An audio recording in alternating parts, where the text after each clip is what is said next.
राकेश बापट जो आहे ना तो रडीचा गेम खेळतोय का असा सवाल संपूर्ण महाराष्ट्र जे आहे ते विचारायचा प्रयत्न करत आहे.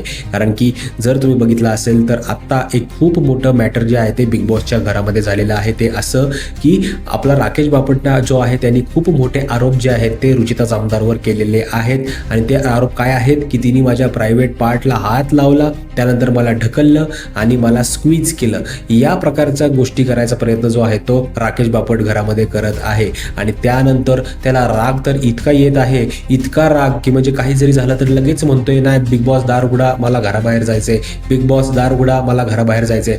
अरे म्हणजे तू बिग बॉसमध्ये आलायस कशासाठी? टास्क आहे, टास्कमध्ये जे आहे ते आपल्याला कुठं ना कुठेतरी टच होणार, लागणार, धक्काबुक्की होणार, या संपूर्ण गोष्टी टास्कमध्ये होतच असणार आहेत. पण हा राकेश बापट जो आहे ना तो खरंच एक रडीचा गेम खेळायचा प्रयत्न जो आहे तो बिग बॉसच्या घरामध्ये करत आहे.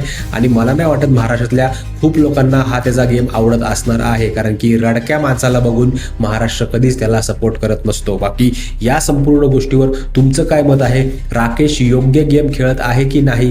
काय वाटते तुम्हाला नक्की कमेंट करून सांगा, कारण की मेकर्स जे आहेत ते कमेंट्स बघत आहेत. बाकी नक्की भेटूया पुढच्या वेळी. तोपर्यंत टाटा, बाय बाय.